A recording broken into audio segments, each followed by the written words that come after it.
Wednesday, December 20th, 2023, City of Indio, City Council, Indio Water Authority, successor agency, regularly scheduled meeting. We will start with page 2. Call to order and roll call. City Clerk, you will note the members present. Yes, Mayor, except for Councilmember Furman. Thank you. Moving on to public comment. This is the time set aside for any member of the audience wishing to address the body to please step forward and make themselves known. There are request to speak forms in the back of the room. If you'd fill one out and turn it in to our city clerk, we would be happy to hear from you at this time. Seeing no one step forward, we'll close the public comment period and adjourn to closed session to consider 2 items listed on the agenda. Thank you.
Recording in progress.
Good evening, everyone. Welcome to our regularly scheduled City Council and Successor Agency and Indio Water Authority joint meeting for Wednesday, December 20th, 2023.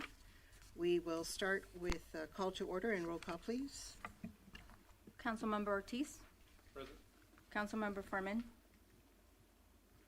Councilmember Holmes. Present. Mayor Pro Tem Miller. Present. And Mayor Ramos Amith. Present. Thank you, City Clerk. Now's the time for public comment. This is the time set aside for public comment for items not on the agenda. Public comments may be provided in the manner prescribed. Oh, no, I'm reading the wrong one. Item number 2 is invocation. Thank you for that reminder. Tonight we have Rabbi Mendy Sasonkin from the Jewish community to lead us in invocation. Rabbi?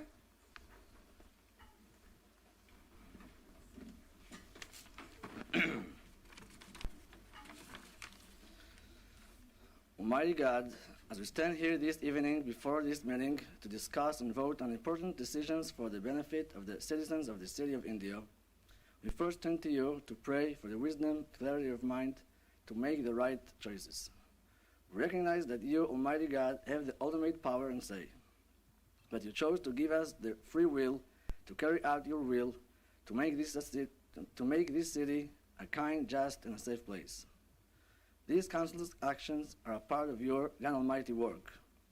Like we're going to say in this Saturday in the Torah reading, that Joseph told his brothers that the fact that I'm the second to the king, it's not because of you, it's by God. Therefore, I ask that you grant your blessings to the mayor, council members, and their families to be healthy and strong, so they may continue to do your work in good faith. Give us the guidance to recognize your presence in all of your actions, so we may strive to do that which is your will. And let us say amen. Thank you, Rabbi. This evening we have a special guest leading us in the Pledge of Allegiance. If you'll remain standing, please. We have Camille Clumbas, who is a 4th grader at Dr. Carreon's school. Camille, you can, yes, thank you. As I said, Camille's a 4th grade student who shows amazing leadership qualities. She is an AVID ambassador and frequently leads tours of the school to visitors that want to see AVID in action. Camille is a very articulate young lady who openly shares her goals and passion about learning. Camille will achieve anything she puts her mind to. And thank you for being here tonight, Camille. You can begin when you're ready. I pledge allegiance to the flag of the United States of America and to the republic for which it stands, one nation, under God, indivisible, with liberty and justice for all. Amen. Good job. Thank you for joining us, Camille. We have a gift from everyone here at the City of Indio. We hope you enjoy it and share with your colleagues at school that this is something fun to do. Thank you. Okay, our next item would be item number 4, City Attorney Report on Closed Session. Thank you, Madam Mayor. There are no items to report out of closed session today. Wonderful. Item number 5, we have presentations this evening for a certain gentleman. Can he raise his hand? He's in there. Oh, okay. This evening we have a very special proclamation. It is the retirement of one of our I'll just say long-standing employees, Mr. Jesus Gomez, who has been serving as our Housing and Neighborhood Services Manager. And I'd like to invite him up to the bullpen, as I call it. And I actually like to invite my colleagues to join me down there if they don't mind. Absolutely. You want to do that? We're going to present them.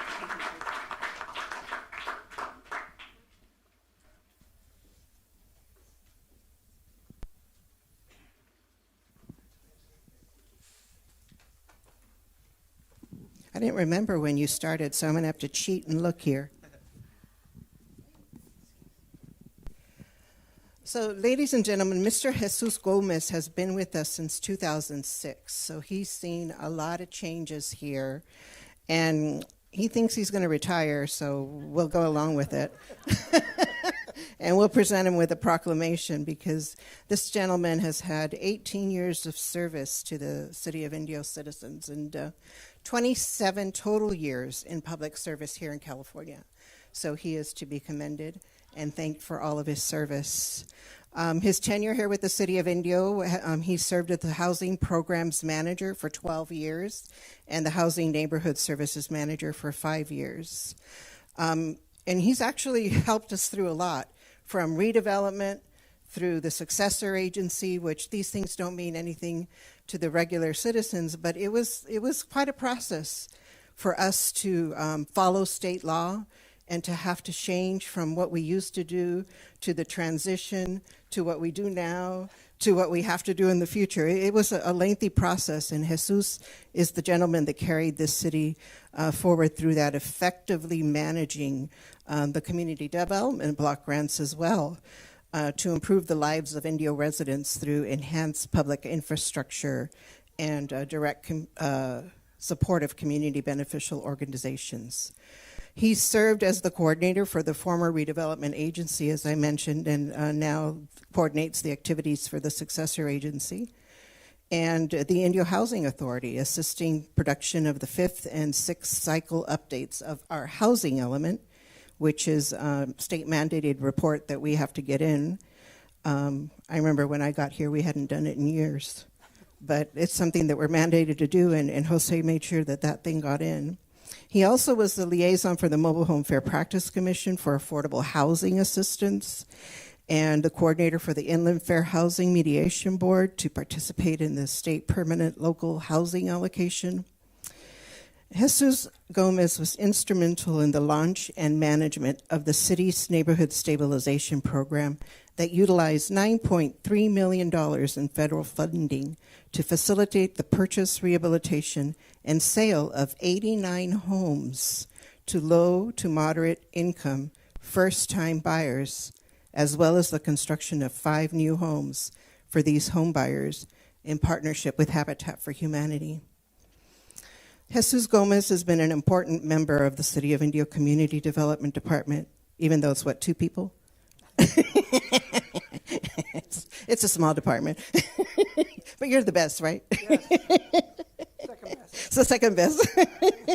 And the City of Indio team, and he is dearly going to be missed. So now, therefore, be it resolved that I, Lupe Ramos Amith, Mayor of the City of Indio, along with the members of the Indio City Council, do hereby extend sincere appreciation to Jesus Gomez for his dedicated years of service, hard work to the City of Indio, and we wish him a very happy retirement.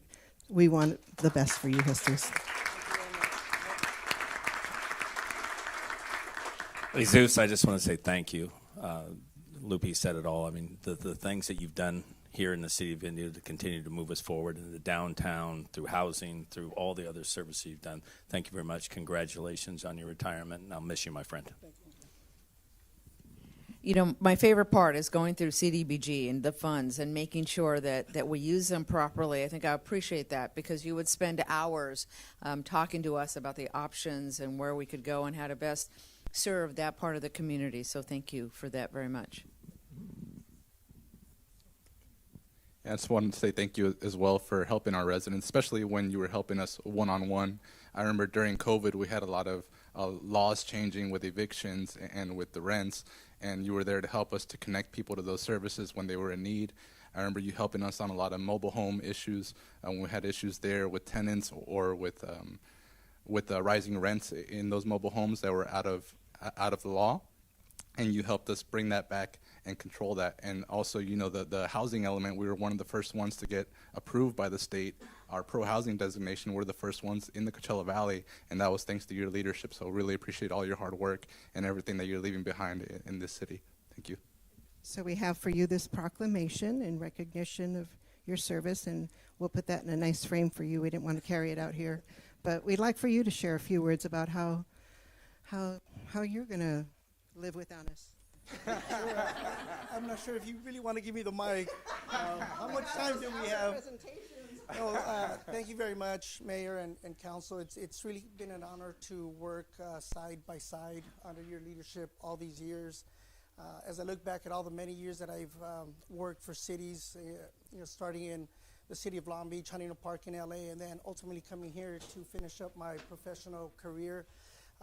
Through my personal and professional growth here, you all have been part of it, and I appreciate that. As the community has seen a lot of progress over the years, and as you just look around, even just outside of these doors and throughout the city, there's still a lot of progress going on, a lot of good things that are still to come, a lot of good things happening. And so I think the community is in good hands at this moment. I think it's a good time for me to drop the mic and allow others to step in and continue where I left off.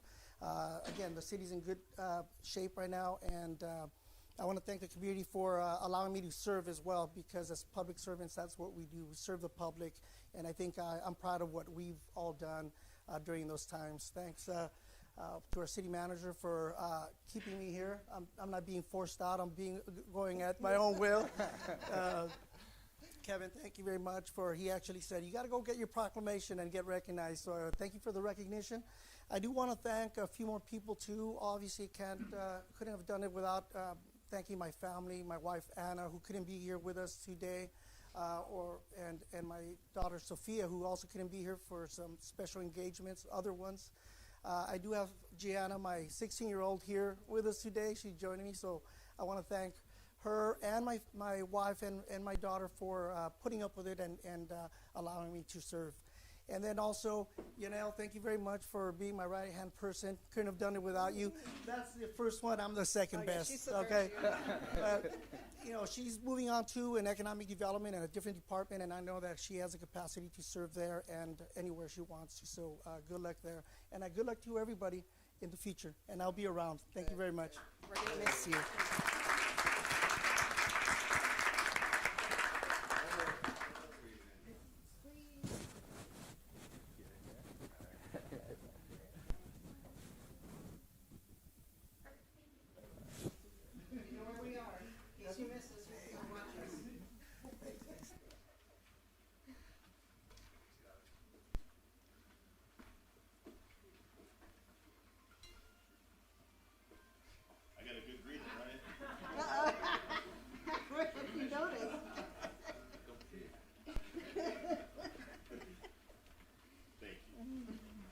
Wrong seat. Yeah, I was gonna say. I'll take it. No, I'm just kidding. Take it back. Okay, who brought the Mylar balloons? Well, there was a chocolate cake in the other room, but we ate it. I ate it. I disposed of these properly. During the closed session, we sang happy birthday to you, and we ate your cake. Yes. There is more cake. All right. Thank you, everyone, for allowing us to take a few minutes to recognize one of our employees, a hard worker here at the City of Indio. And we move on to the Youth Advisory Council. How are you this evening? I'm doing good, thank you. Hello and good evening, Mayor Ramos, Amith, and council members. My name is Isabella Duarte, and I'm a sophomore at Indio High School. First, I would like to thank everyone who supported us in our recent Firebird ticket fundraiser.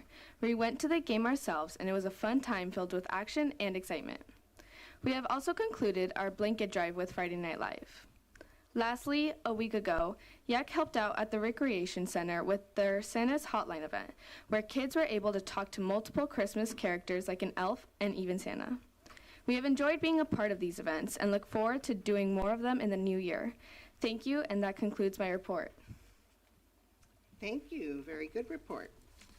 We'll move on to item number 7, City Manager Reports and Information. Thank you, Mayor. We do have our year-end closure coming up next week, and so all of next week, City Hall will be closed. However, staff will be available for inspections, and of course, our public safety team will be out there and available to respond. Also to report to the public, we did sell the bonds for the Indio Electric Finance Authority and made our initial $10 million payment to IAD for the much-needed infrastructure, electrical infrastructure for the community. That's my report. Thank you, City Manager. Our next item is report on City Council external and internal boards, commissions, and committee meetings. Councilmember Holmes, do you have a report this evening?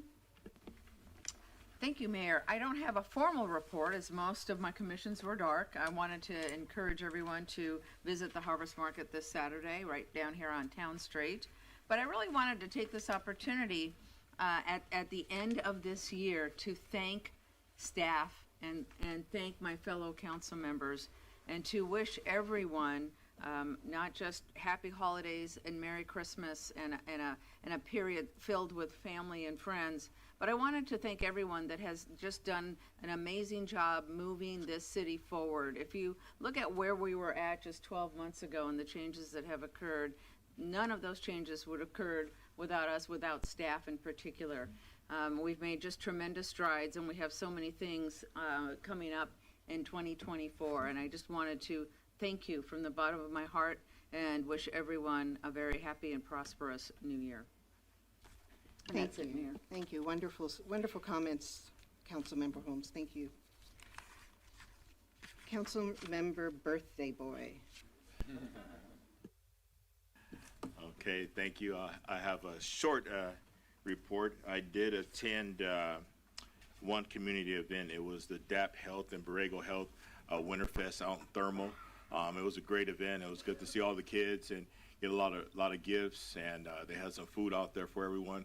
And I really have to commend our community for really stepping up and taking care of our neighbors during the holidays. There's been so many events and activities for folks to go and get gifts and food and treats, and so it's heartwarming to see the community come together. But I do want to share something that happened earlier today, and I really have to commend Indio Police Department, specifically Code Enforcement Officer Underwood and Officer Salazar. I have a little sick one at the house, so I was running around to the stores to get some medicine, and I was driving by one of our schools, and I try to, when I'm out and about in the community, drive by places where people congregate. You know, I do work law enforcement, and I carry a love for that and our city on both sleeves, so I try to make my way by places where folks congregate, just in case. So I was driving by one of our schools, and I noticed someone land on the sidewalk. It's happened to me before where I've seen someone land on the sidewalk and they were actually ill. And we got medics out there, you know, responded and took care of them. It was during the summertime. However, today there was a gentleman land on the sidewalk a quarter of a mile from one of our schools. So me being the person that I am, I had to stop and check on them because I refuse to pass by something and not stop and check and see what's going on. So when I walked up to the man, I came around to see his face, and I noticed he had a approximately 15-inch machete in front of him by one of our schools. And I was able to talk to him and distract him until I could get an officer there. And out of the sky fell Code Enforcement Officer Underwood. And she responded. She called for backup, able to get enough officers there to take care of the situation without anyone getting hurt, without notifying the close by school. The situation was taken care of really fast. So I want to commend those officers and Indio Police Department for a swift response and taking care of that situation really quick and keeping our families and our kids safe. So I want to thank them for that, and I just had to share that. So it threw off my schedule, and that's why I'm arriving a little late. So that would conclude my report, Madam Mayor. Thank you, Councilmember Furman. Councilmember Ortiz. Thank you, Mayor, and thank you all for joining us today for our council meeting. I attended the Public Works Luncheon, where we took some time to appreciate our staff from Public Works and from our water department, and had time to enjoy a meal there with them and catch up with some of the employees. I also attended the ribbon cutting for Coachella Valley Behavioral Health. That's the new facility that will serve inpatient and outpatient residents with mental health issues. And we know that that's really important because it affects, every aspect of our community, whether it's schools, whether it's families, homelessness, drug abuse. So we really look forward to seeing all the positive impacts that will come from that facility. I also had a meeting with IID, and we were talking about potential solar power projects. And so we're looking at some options on using some of the new funding that's available through the Department of Energy to be able to provide some community solar or residential solar projects out here for our community. We can notice that, from here all the way to Calexico, there's very little residential solar. And so some of the things that we're looking at is how do we compete with the very low prices of IID, also taking into account the high price of regulation and permitting here in the state of California. And so I'll be writing a letter to the CEC and the Department of Energy to see if we can get some funding for a feasibility study to see what concepts could make sense for our region to start implementing some affordable residential solar programs here in the community. And that's all I have, Mayor. Thank you. Thank you, Councilmember Ortiz. Mayor Pro Tem Miller? Thank you, Madam Mayor. All my committees were dark, but I did attend a couple events along with Councilmember Ortiz. We attended the Coachella Valley Behavioral Hospital, and it's a great addition to this, not only the city of Indio, but the Coachella Valley. A lot of our local health providers, our elected officials, and other leaders here that are in the mental health facility world came together to open this facility, 80 new beds right behind JFK Hospital that will help with any mental health issues that might have, from alcoholism to schizophrenia to all kinds of other issues that individuals might have. So there's an opportunity here for 80 beds, and then also another 48 that could be coming in here very quickly. So a great addition to the city of Indio and the Coachella Valley, and much needed. I was able to attend first ever time that the Coachella Valleys had a Student of the Month. It was hosted by the Riverside County Education for all 17 of our high schools out here in the Coachella Valley, and each school had a student. So it was great to see that our students from all the school districts were able to be recognized at Fantasy Springs here in Indio. And congratulations to all of them, including the 5 schools here in the city of Indio. And then lastly, I want to wish everybody a Merry Christmas and a happy and prosperous 2024. Thank you to the staff and everyone for a continued good year, and our residents for continuing to support the city. And that's it, Madam Mayor. Thank you. Wonderful comments from everyone. Yes, this is the time to thank everyone for their hard work. We appreciate staff. We appreciate the residents who take time out of their days to be a part of this process, to work with us to make this a better community for everyone. And we wish everyone a happy holiday season. I had no reports this evening, so we will continue on to the next item. Appointments would be the delegate and alternate to the 2024 SCAG Annual General Assembly here in Palm Desert on May 2nd, 2024.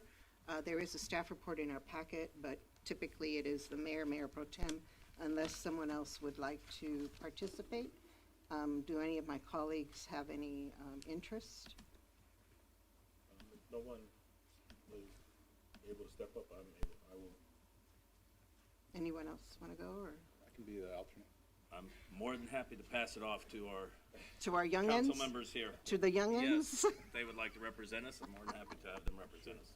All right, well then I'll entertain that motion. I'll make the motion to have Councilmember Furman and Councilmember Ortiz represent us at the SCAG 2024 annual meeting.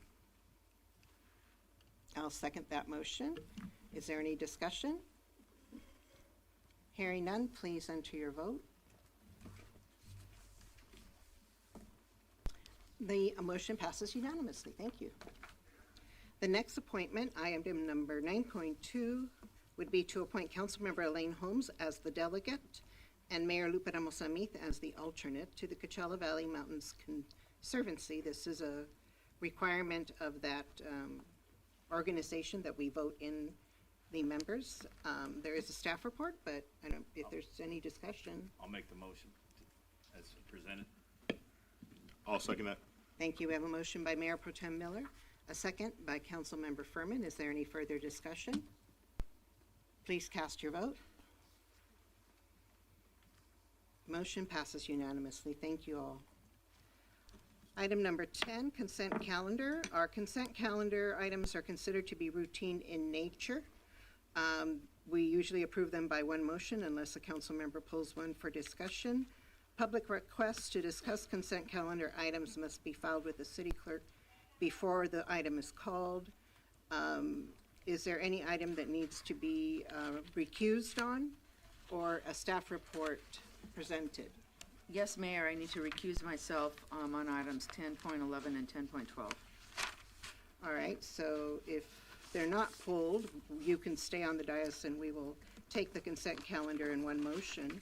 Do I have a motion to? I'll make a motion to accept the consent calendar as noted with the exceptions of 10.11 and 10.12 for Councilmember Holmes. Thank you. And a second? But sorry, is this for the whole consent calendar? Yes. Oh, no, I definitely would want to pull item 10.6. Okay. Do you need a staff report? Do we have, no, do we have public speakers for those? Yeah, but if the consent calendar is moved in one motion, there's no public speaking until the end. Oh, no, I'd like to hear the public comments. Okay, so we have a request to pull item 10.6, is it? 10.6. So the motion was there a second? No. No, okay, so the motion was not. Well, so are we gonna pass the remainder of the calendar with the exception of 10.6? Yes. Okay, I'll second that motion with the exception of 10.6. Council members want to pull, correct? And 11 and 12 are 11, recused. 12 And 11, 12 recused, okay. Okay. So is there any further discussion? Hearing none, please cast your vote. Item passes unanimously with the noted recusals on 11 and 12, and we have 10.6 pulled. There is really no staff report, so do you have a question? Just wanted to make sure we heard public comments, because I know there's a lot of those for this item. Right, and this is an item that is routine in nature, and we have business to tend to, so I will limit the public comment period to 30 minutes, and I will just pick random speakers since there are more than are allowed within the 30 minutes. There is a 3-minute hold clock that will be placed on the speaking video, so we ask that you respect that time and allow for as many people to speak as possible. The first request to speak on this item, Mr. Salam Ablelai. Yes, the microphone is at the podium. You have 3 minutes, sir.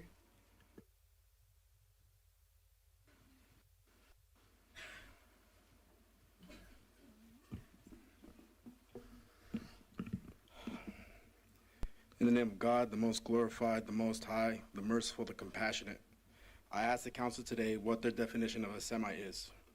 According to the Merriam-Webster, a Semite is a member of any number of people of ancient southwestern Asian, including the Akkadians, Phoenicians, Hebrews, and Arabs. Why does anti-Semitism specifically refer to prejudice against Jews, when by definition Palestinians are Semitic?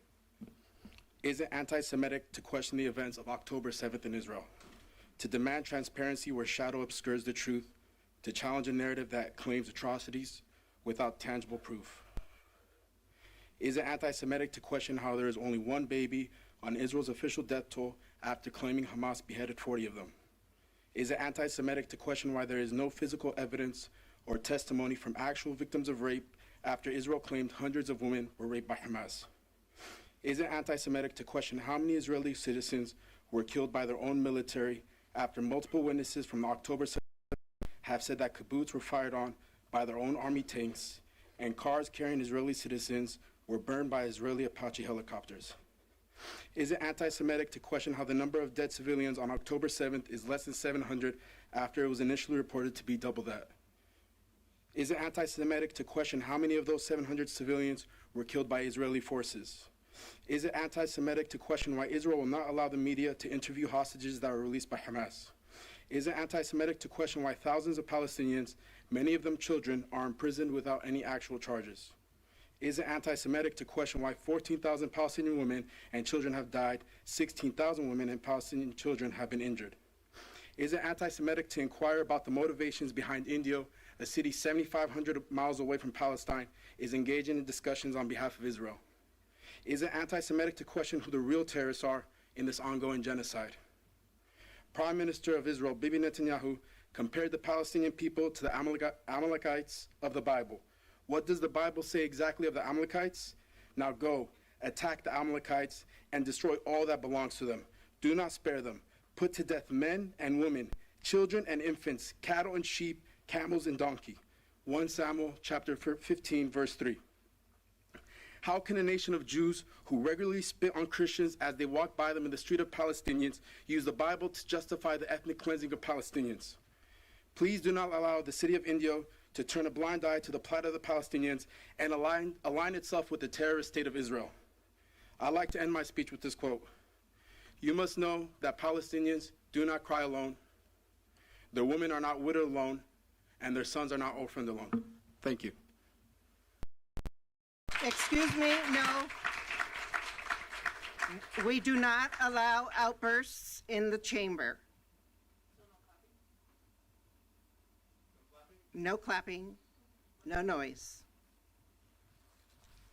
The next speaker will be Mr. Josh Dunn.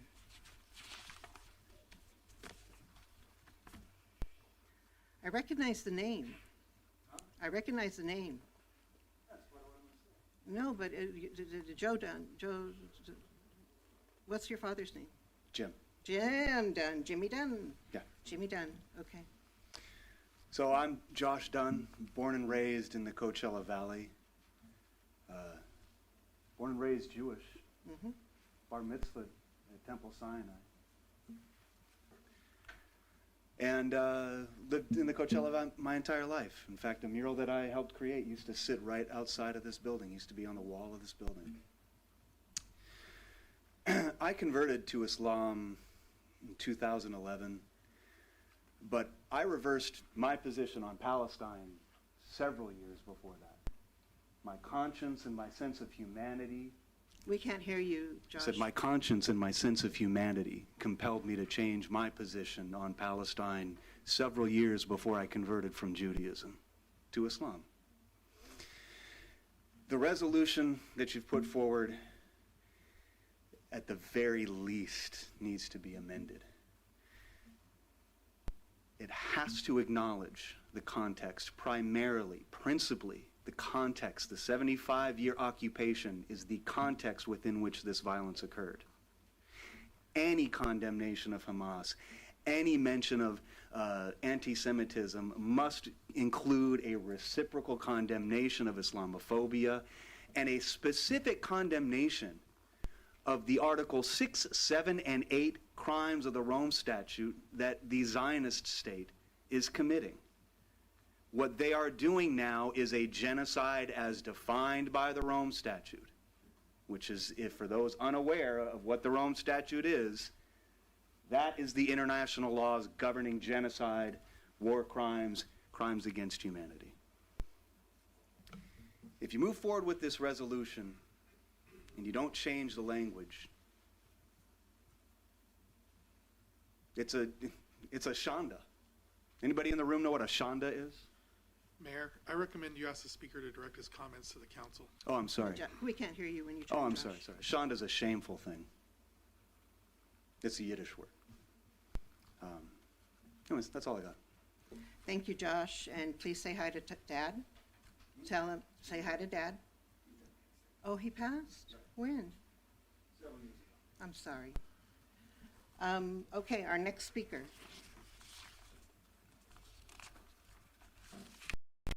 Lupita Lua.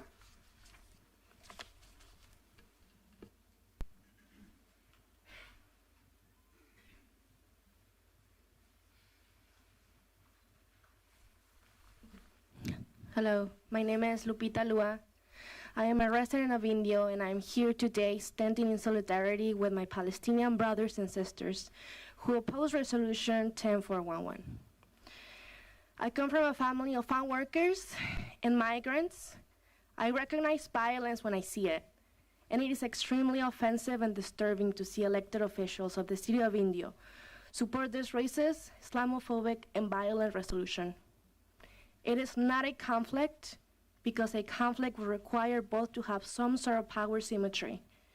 And how is it possible when Israel has the power to starve Gaza, cut power and water supplies? In a 2022 survey, 4 out of 5 children in Gaza reported living with depression, fear, and grief. More than half said they had contemplated suicide.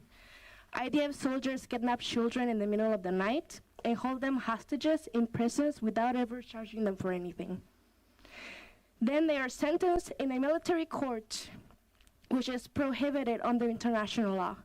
Children who defend themselves with rocks from the IDF soldiers who terrorize their neighborhoods are imprisoned or killed.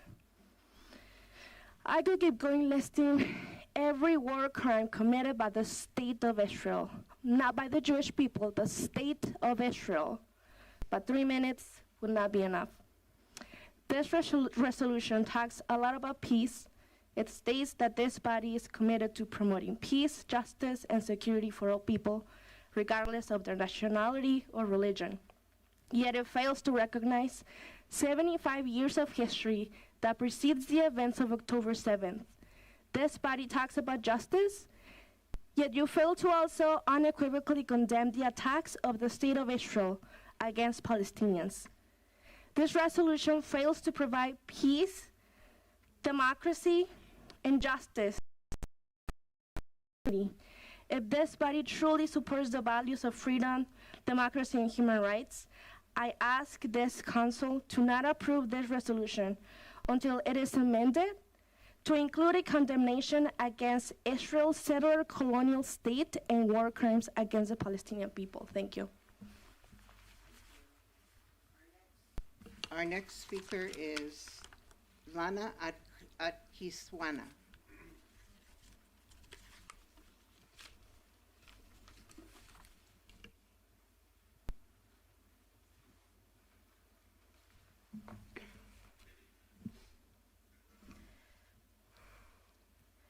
Bismillah ar-Rahman ar-Rahim. Good morning, good evening to everyone. My name is Lana Al-Kiswani, and as a Palestinian American who has only dreamt of stepping foot into the land of my ancestors due to the ongoing occupation and genocide of the Palestinians, I stand before you tonight not just as an individual, but as a voice for my people, whose cries for help have been drowned by the roars of injustice, to respectfully request a re-evaluation of Resolution 104111. Introduced by this council. My Palestinian heritage, rooted in a family displaced from their village in 1967, compels me to address the evident bias in this resolution. This resolution harshly criticizes the Palestinian resistance and depicts them as the primary aggressors, but significantly omits any critique of the Israeli government and the IDF's actions of terrorism, oppression, and violence against Palestinians, which has been occurring for decades.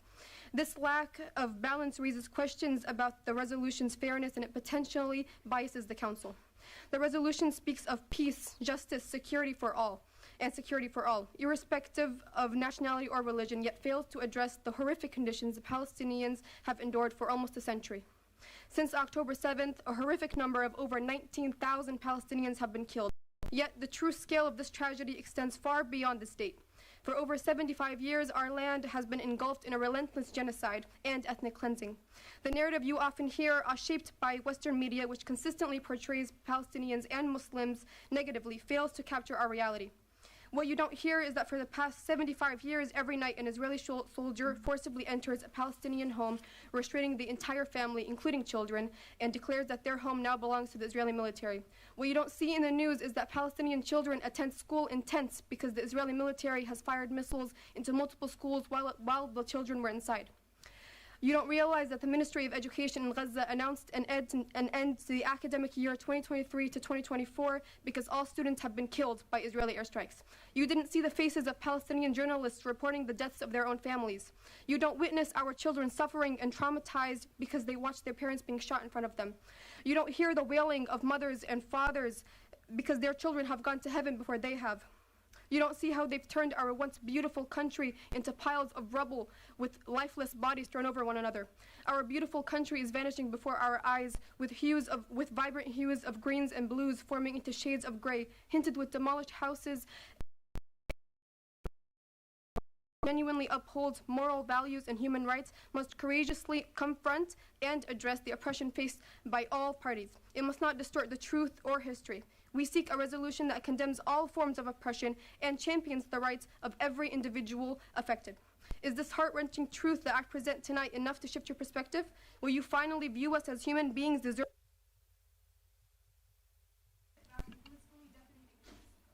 Thank you for your comments. Our next request to speak is only gave me a letter L as their name, L. Bright.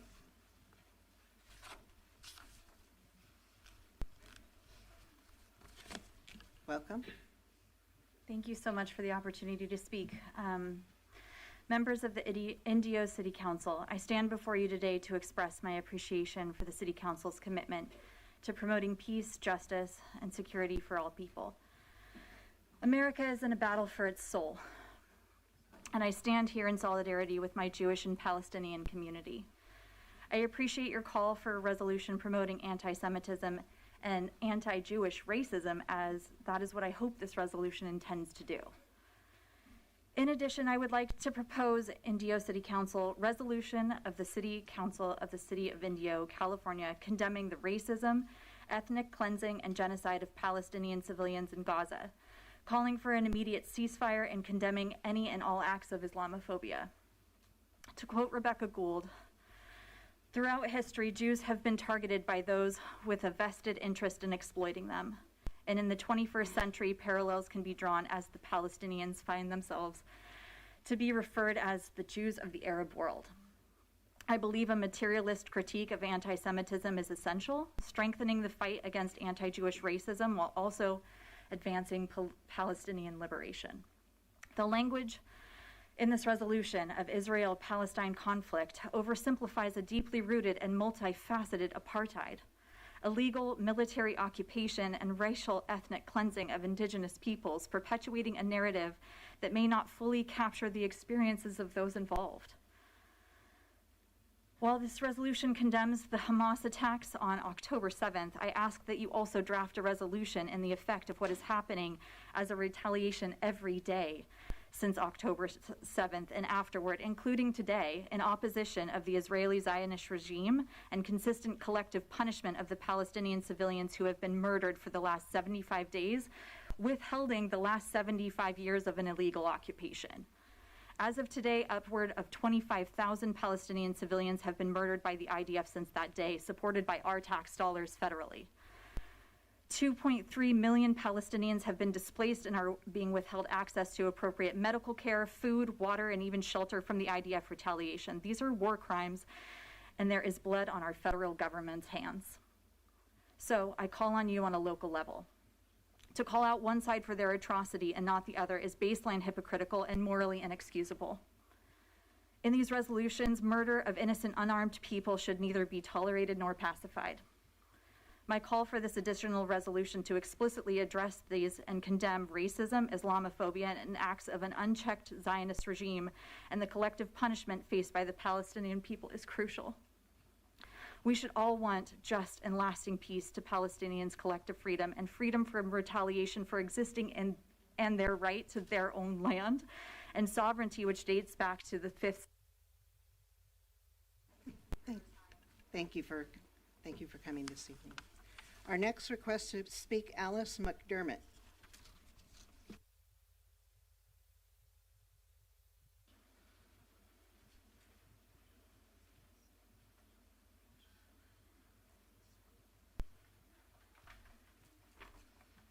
Good evening, City Council members and members of this audience. I am Alice McDermott, a resident of the Coachella Valley since 2005. I want to call to your attention to the fact that this proposed resolution is extremely biased towards the Zionist Jewish and Zionist Christian points of view and is completely taken out of historical context and is actually quite contradictory. This resolution overlooks the violent history of the racist ideology of the Zionist movement, which was created by Austrian Jew Theodor Herzl in the late 1880s. The inherent racism in the Zionist ideology culminated in the creation of the Jewish supremacist state of Israel in 1948 on stolen Palestinian land, with many horrific, violent acts of terrorism committed by Zionist Jewish gangs, mostly from Eastern Europe, against the indigenous Palestinian people, British soldiers, and international UN ambassadors, including in the years up to 1948 and beyond. These violent acts of terror by Zionists continue today in Palestine by the IDF and the Jewish settlers who share the Zionist political goal of the Israeli government of stealing more Palestinian land for the Jewish supremacist state of Israel. Therefore, please note that your resolution states, quote, violence and terrorism can never be justified to achieve political goals, end quote.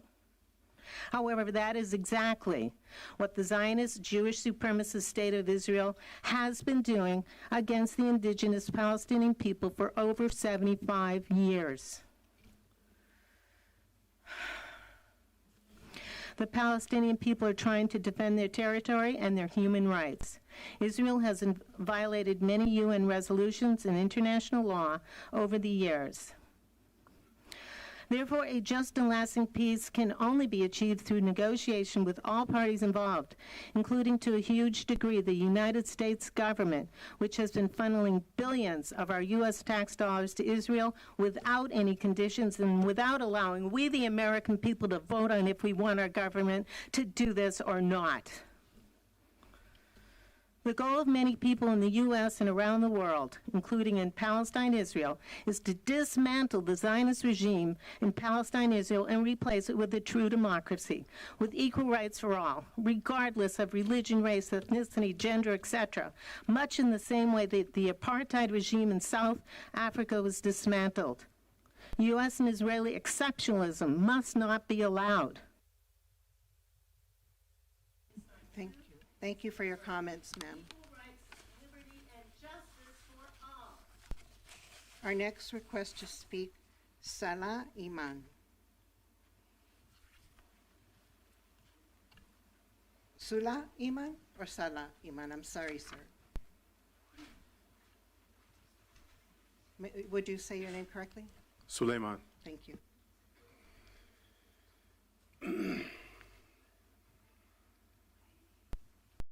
Good evening, everyone.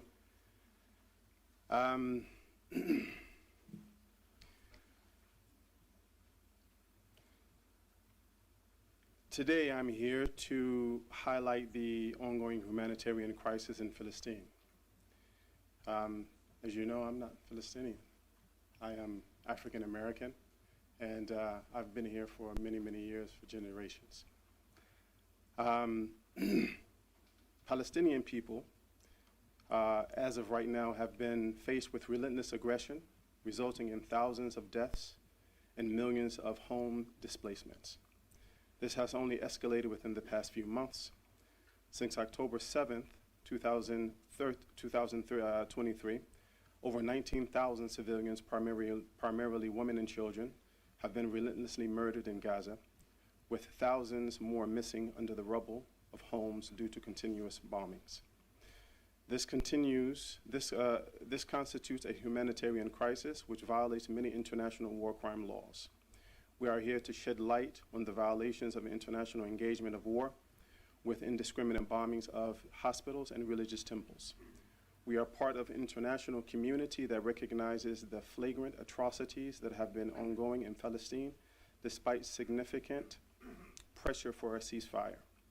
We are here to condemn any bill that acknowledges Israelis' rights to indiscriminately kill women and children without due justice.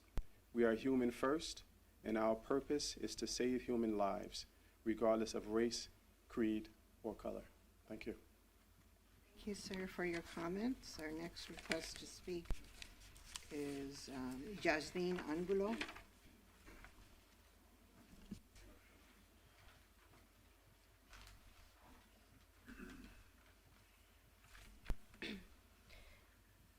Dear Mayor and City Council of Indio, my name is Jasmine. I'm here today to speak on behalf of those who seek justice, peace, and freedom in support of Palestine. The history of Palestinian suffering dates back to Balfour Declaration of 1917 and has only worsened with the ongoing Israeli occupation.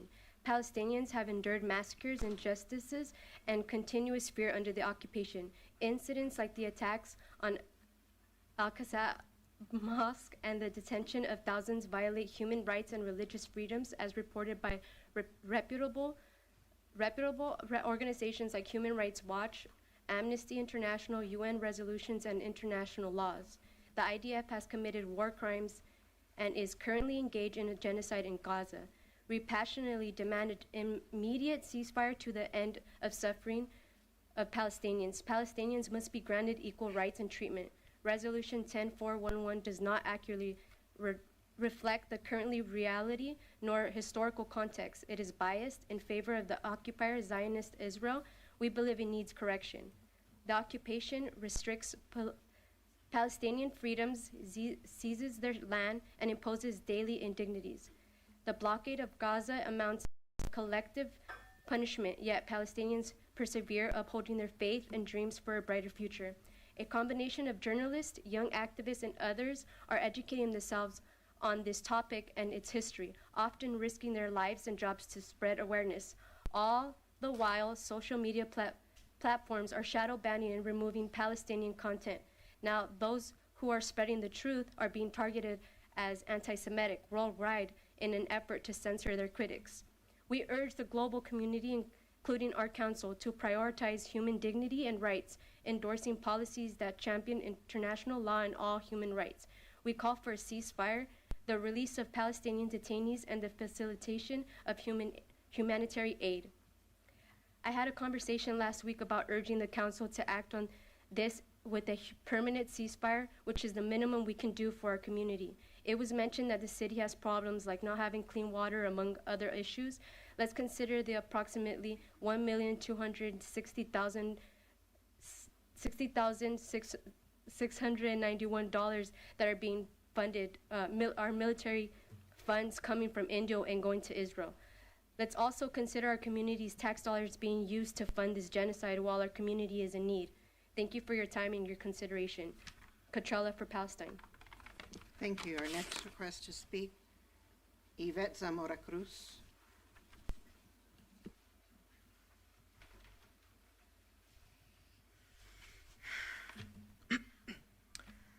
News Channel 3, October 9, 2023. Palm Springs police stepping up patrols at synagogues after attacks on Israel. Palm Springs police stepping up patrols at mosques after attacks on Palestine. As you might guess it, only one of these sentences is true. And if you have opposite feelings, depending on whose life is on the line, maybe it's time to ask yourselves, why? U.S. Department of Justice website, December 20th, 2023. Hate crime. At the federal level, a crime motivated by bias against race, color, religion, national origin, sexual orientation, gender in identity, or disability. I am standing here for two reasons. First, a call to action to revise the language the Israel-Palestine conflict used on Resolution 10411. This resolution is a misstatement until, and only until, it calls for a ceasefire in Gaza and condemned all acts of anti-Semitism and Islamophobia. Partially addressing acts of violence on one side but not on the other is irresponsible and immoral. City Manager Montgomery, you possess a bachelor's degree in international government relations. I am confident you are the most qualified individual in this room to address this call to action. Second, I speak from a place of privilege when I say I am blessed for the people around me, people who sees me and love me for who I am, and who have taught me to stand up for the right thing even when I'm scared and the odds are against me. Today, I am standing here because I believe in recognizing the humanity in all humans and a call to the people of Indio to stand up for the right thing. Thank you. Thank you. Our final speaker will be Reem Abdellaim.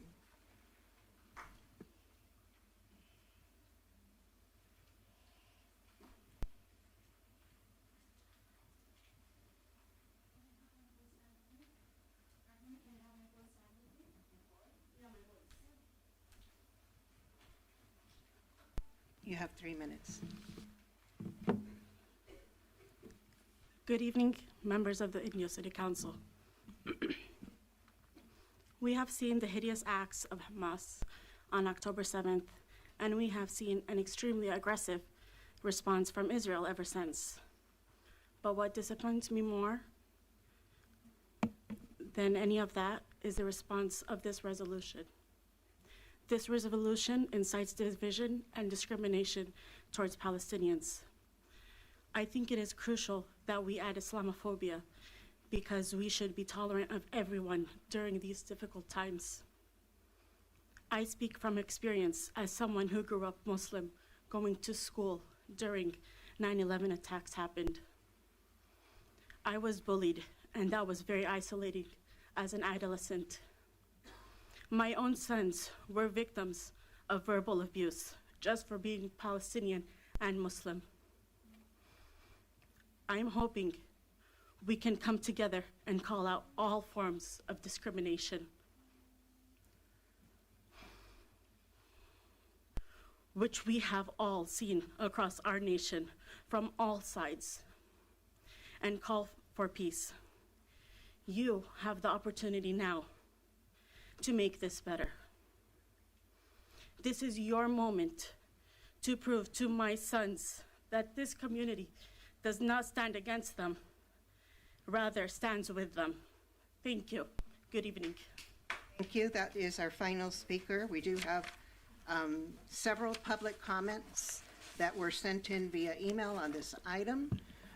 Those will be made part of the record, and we will move on. This item is up for a motion. I'd like to comment. Okay, comment. Yeah, I just wanted to say that first, I agree with the condemning of the killings of civilians in Israel on October 7th, and I agree with condemning anti-Semitism in our community. We do not condone targeted violence against civilians regardless of race, religion, or country, and we do want our Jewish community to feel heard and supported. I think most of us can agree on that. In our last meeting, I requested that we also include our Palestinian families who are seeing a genocide of their people in Gaza and who are also seeing hate crimes rise for their population here in the U.S. and Islamophobia even here in our community, as you saw from some of our students. I don't see those concerns being addressed here. The concern I have with this is, again, we are ignoring the voices of our Palestinian families and disregarding any accountability for the state of Israel for the oppression of Palestinians and for the ongoing war crimes and genocide happening in Gaza. We can see this inequality when we have language here that condemns the acts of Hamas as they ferociously targeted civilians, kidnapping, killing, and leaving a trail of terror. To date, thousands on both sides have been either killed or wounded, end quote. Nowhere do we mention any of the war crimes being committed by the government of Israel before or after October 7th, or even mention that the killings are being done by Israel with the backing of the U.S. in Gaza. Over 18,000 are reported to have been killed, 52,000, many of them children. We are seeing a humanitarian crisis. We have 1.9 million people displaced, many who are suffering from displacement, starvation, disease, dying of their wounds, and thousands are still buried under the rubble. The scenes from the hospitals are unbelievable, with patients all over the floors and hallways and a lack of medicine, disinfectants, and anesthesia. Israel is still denying much of the humanitarian aid waiting to enter through Egypt. Pope John Paul II recently referred to what is happening in Gaza as acts of terrorism as well. So my question to the council is, how do we provide a voice here in the city for our Palestinian and Muslim families who have been asking leadership to acknowledge their losses and condemn the war crimes against their people? Or will we ignore their pleas? I recommend revising the resolution to ensure a more balanced representation of concerns. I would like to consider acknowledging the requests from both Israeli and Palestinian communities addressing the issues presented by each group. This way, the resolution can reflect a more inclusive stance and give voice to the diverse perspectives within our community. Additionally, we can provide a second resolution for the concerns from our Palestinian families, as we are doing for the families of Israel. So I wanted to see what the council would be able to support in terms of those options. You would need to make a motion. Excuse me, Madam Mayor, before we have more before we make a discussion. motion, I just want to make a couple comments. For all the speakers and everyone that's present, we appreciate the comments, we appreciate the education, and I want to really hit to the point, intent. The council's intent isn't to push anyone in the corner, belittle anyone, offend anyone. Yeah, there's more context to this, I believe. We collectively want to see this end of violence, but we're not going to end this on this dais, but we do want folks heard. And I say that because during the George Floyd uprisings, the council approved the resolution. During Asian hate crimes, we approved a resolution. To support the LGBTQ community, we've approved resolutions. So I think we have a track record of trying to do the right thing. And I think working with folks, we can achieve that. And so I do appreciate the comments by my colleagues, but I think to just condemn this resolution is condemning acts of violence. Mind you, what we're hearing today and what we're hearing on the news every day, I'm more than willing to work with anyone in our community who wants to work on a resolution. And Palestinian folks, Jewish folks, African American folks, Caucasian folks, because believe me, in the Jewish community and in the Palestinian community, you see all those colors. And we're trying to do the right thing. So if someone is offended by this, that is not the intent. And how do we fix this? The folks in the audience, who wants to work on another resolution with the city? Okay. Well, okay, so I'm okay with that, right?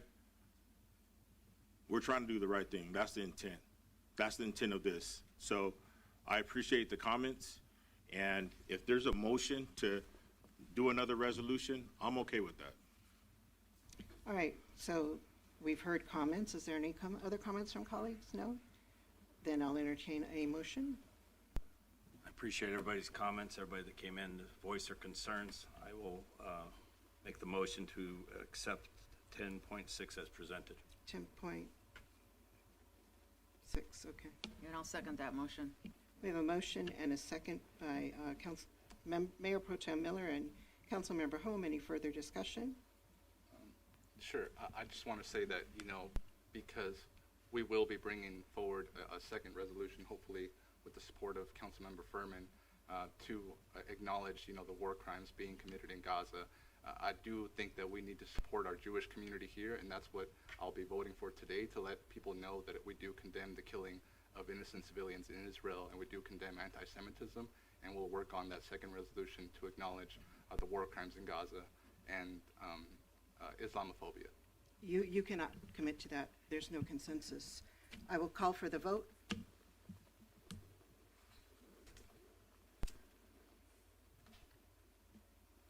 Motion passes 5-0, and staff is not directed to bring any more resolutions forward. Do we not have consensus? No. No? Okay. But I want to add, though, we've done this for other folks, so we got to take that into consideration. Well, we're not doing it off the. We're not doing it. Shush! Or I will have everyone removed. We are not doing it from the dais. We do not legislate from the dais. We do not make decisions from the dais. We are taking a 5-minute recess. Public safety, please clear the room.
Would somebody from staff please let council members know that they need to get back on the dais, or we're going to continue without them?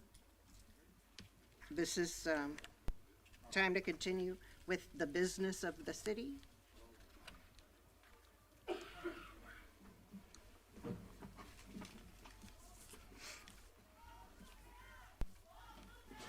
Thank you.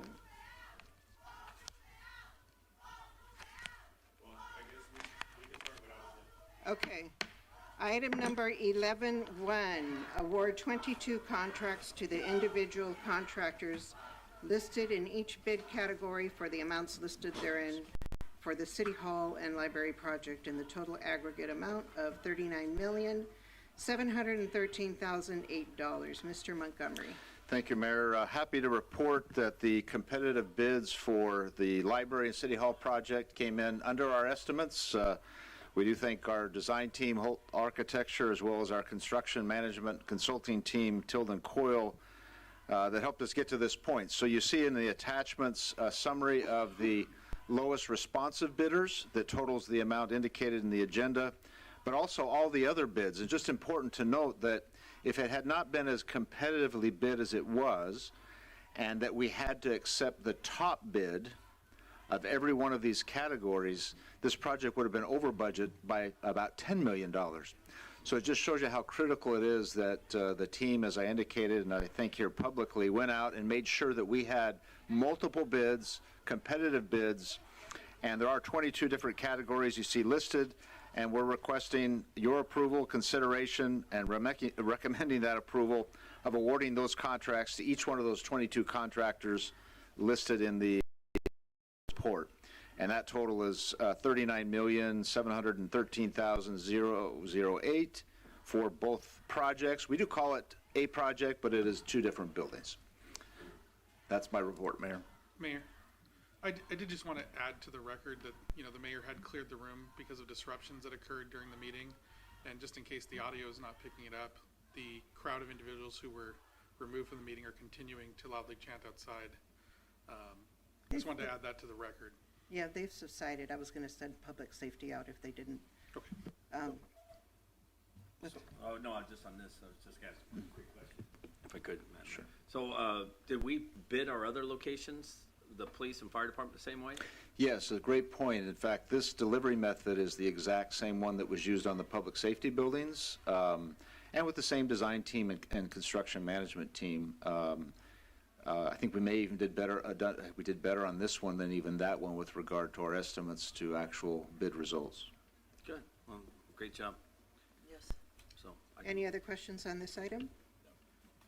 I'll make a recommendation to award the contract for the City Hall and Library project in the total aggregated amount of $39,713,008 and authorize the city manager to execute all documents necessary. Wait, excuse me, hold on. Can we get public safety to get the crowd away from the front of the building? They need to be removed. To execute all documents necessary to enter into the contracts, including any necessary amendments thereto, not to exceed the total aggregated amount. I'll second that. Thank you. We have a motion by Mayor Pro Tem Miller, a second by Councilmember Ortiz. Please cast your vote. Motion passes unanimously. Thank you. We move on to item 11.2, ordinance number 1803.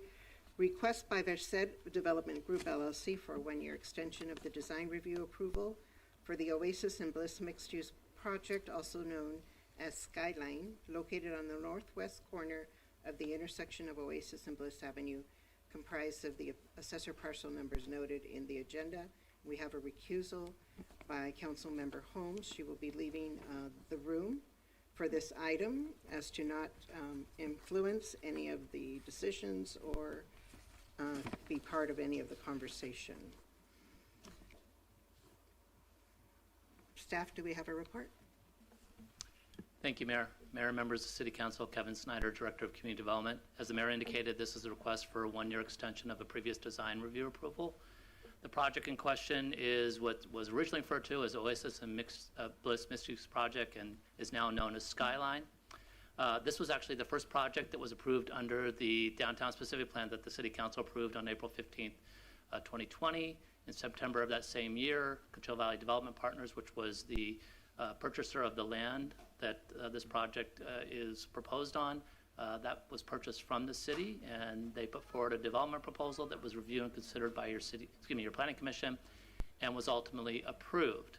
Subsequent to that, Versa Development Group LLC acquired the rights and responsibilities of the development project, and they have been working since 2022 to establish financing and other needed protocols to facilitate the development of the property. The representatives for Versa Development Group, which include a consortium of individuals, including Mr. Oscar Liu, who's in attendance this evening, have requested that the City Council entertain a one-year extension of their design review approval. They believe that this will allow them to finalize their development financing and proceed with the project that will ultimately result in the aforementioned 4-story, 70 units, over 7,000 square feet project.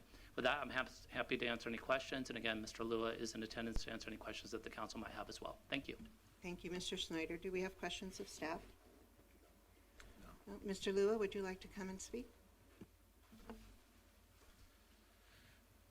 Yes, council members, thank you for the consideration for the extension. As you know, we've worked tirelessly on this project. We've made financial commitments in excess of $2 million to date. This project just has, as the financial industry has come down, it's a little bit different and difficult. The loan-to-cost interest rates have more than doubled in the time that we acquired the project, purchased the land, and finalized all entitlements. So with that being said, now with the, we're confident that we will see a reduction in rates, and I've spoken to City Mayor and Kevin and also Carl Morgan in regards to our financing options. We do have financing options to date. It's just a matter of them managing and actually meeting our existing pro formas. So we are confident that within the next 2 quarters we will achieve the financing and get the project underground. Again, we are past the point of being able to remove ourselves from this project with, again, financial commitments in excess of $2 million. So with that, we are committed. I am from this community. We did make commitments, and our company, which is our general contracting firm, is already committed and signed a lease for the entire bottom floor to move all our staff here. So with that, I thank you for the consideration and look forward to developing the project and moving our business down to the City of Indio. Thank you. Thank you, Mr. Liu. Any questions of the applicant? No? Nope. Hearing none, I'll entertain a motion. I'll make the motion to approve request by Versa Development Group LLC for a 1-year extension to design review approval for the Oasis Bliss mixed-use project known as Skyline City of Indio, case file number DR20-08-477. I'll second that. We have a motion by Councilmember Furman, second by Mayor Pro Tem Miller. Any other questions or discussion? Seeing none, please cast your vote.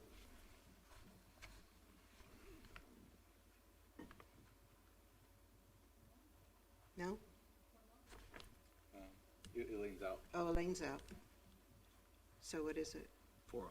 Okay, so the vote, the motion passes with a 4-0-1 recusal.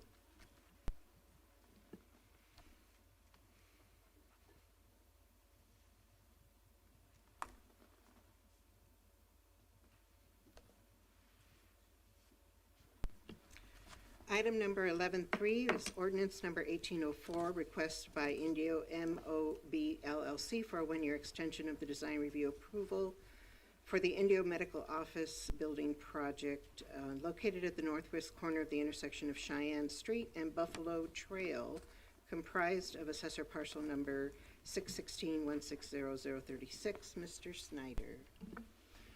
Thank you, Mayor. Mayor, members of the City Council, again, Kevin Snyder, Director of Community Development. This is another design review extension request. This particular project is immediately north of the referenced earlier in the evening Coachella Valley Behavioral Health Center. This project was approved in 2021 following the Council's decision to extend design reviews in response to the COVID-19 pandemic. This particular project, the applicant has been working to secure tenants, and he reports in his request that he has secured those leases. So he's looking forward to actually applying for construction permits and building the project in 2024, but needs the design review extension in order to do so. As a reminder, this approval will expire on December 31st, 2023 without the City Council's action. These are some representations of what the project looks like on your screen. And staff is recommending that you approve ordinance number 1804. The applicant, Mr. Warren Owen, is available virtually this evening and is happy to answer any questions that you might have, and I'm also happy to answer any questions you might have as well. Thank you. Thank you, Mr. Snyder. Do we have any questions of staff? Do we have questions of the developer? Nope. Does the developer want his time, or is he okay? Good evening, Mr. Owens. Good evening. We don't have any questions of you, but do you want to say anything? I have no comments. I agree with the staff, and I hope you grant the extension. Thank you. Thank you for being with us, sir. Hearing no further comments or questions, I'll entertain a motion.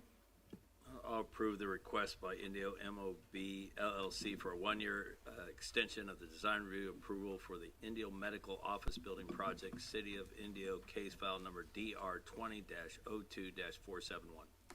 And I'll second that motion. Thank you. Motion by Mayor Pro Tem Miller, second by Councilwoman Holmes. Any further discussion? Hearing none, please cast your vote. Motion passes unanimously. Thank you. Now we move on to the public hearings section of our agenda. Item 12.1, developer mitigation fee. Reporting requirements pursuant to Government Code Section 66006. Mr. Rockwell. Good evening, City Council. Thank you. This evening, Finance Manager Sammy Lopez will be providing the Council a brief overview of this item. Good evening, Mayor and Council members. My name is Sammy Lopez, and I am the Finance Manager here at the City of Indio. My comments will be very brief this evening. Within 180 days following the end of the fiscal year, the City must publicly report financial details associated with the collection and uses of development impact fees during the previous fiscal year. And that reporting must be done during a public hearing. Attached to the staff report are 9 financial summaries with details relating to the collection and expenditure of all city impact fees for the following: storm drain projects, roads and bridges, traffic signals, parks and recreation, public buildings, police facilities, fire facilities, water facilities, and supplemental water supply. The reports reflect the fee amount, the starting and ending fund balance, how much was collected and spent during the fiscal year, 5 years of historical receipts, along with a listing of capital projects that received development impact fee support over the last year. And the report also provides a listing of planned capital projects to receive development impact fee support for the current fiscal year. While it is not required by government code, we provide the reports to both the Desert Valley Builders Association as well as the Building Industry Association. While we did not get any feedback from the BIA, we did get a letter back from the Valley Builders Association reporting they were satisfied with the report. So following comments from the public, staff's recommendation is that these reports be received and filed, and I am happy to answer any questions you might have. Thank you, Ms. Lopez. Do we have any questions? No? Hearing none, thank you very much. We will open the public hearing. This is the time set aside for any member of the audience wishing to address the body on this item to please step forward. We have request to speak forms in the back of the room. If you'd like to fill one out and turn it into our city clerk, we would be happy to hear from you.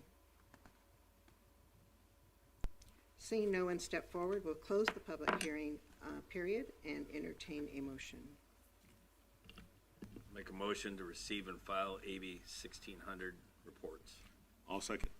A motion by Mayor Pro Tem Miller and a second by Councilmember Furman. Is there any further discussion?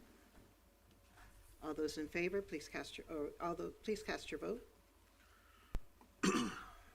Motion passes unanimously. Thank you. Moving on to item number 12.2, acceptance of fiscal year 2023 Edward Byrne Memorial Justice Assistant Grant in the amount of $38,629 to purchase public safety equipment, approval of the JAG grant, interlocal agreement, and budget adjustments. Chief. Good evening, Mayor, Council. I'm Assistant Chief Bryan Tully. I'm sitting in for the Chief Washburn today on this matter. I'd just like to describe this annual grant that we bring to you on an annual basis. It is the Edward Bryan Memorial Justice Assistant Grant that is in the amount of $38,629. It's administered by the U.S. Department of Justice Bureau of Justice Assistance Program.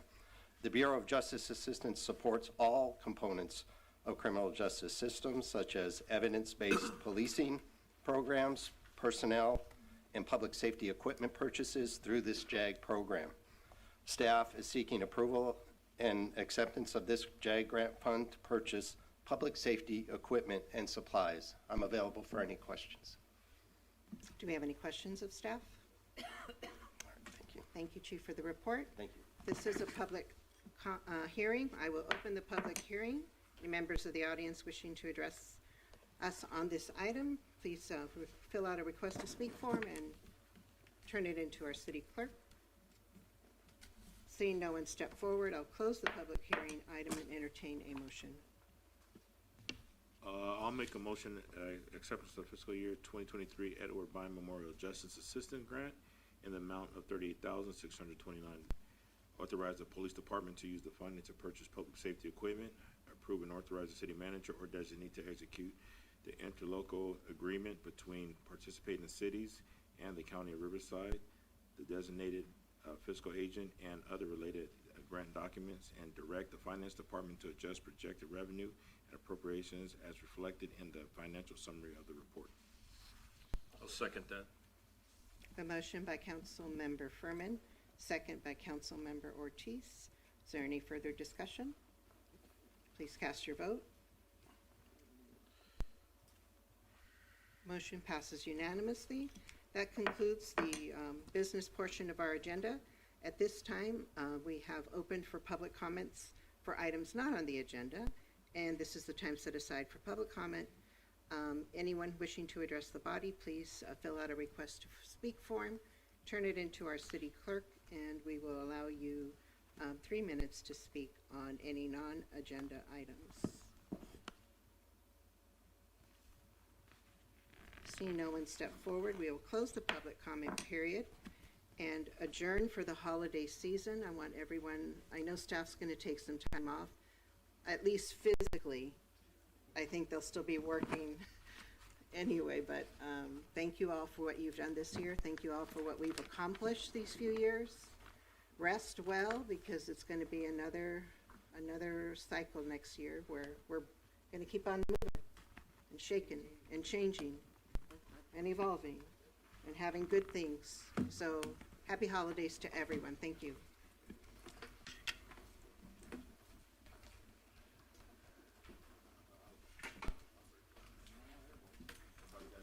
Yeah, those are for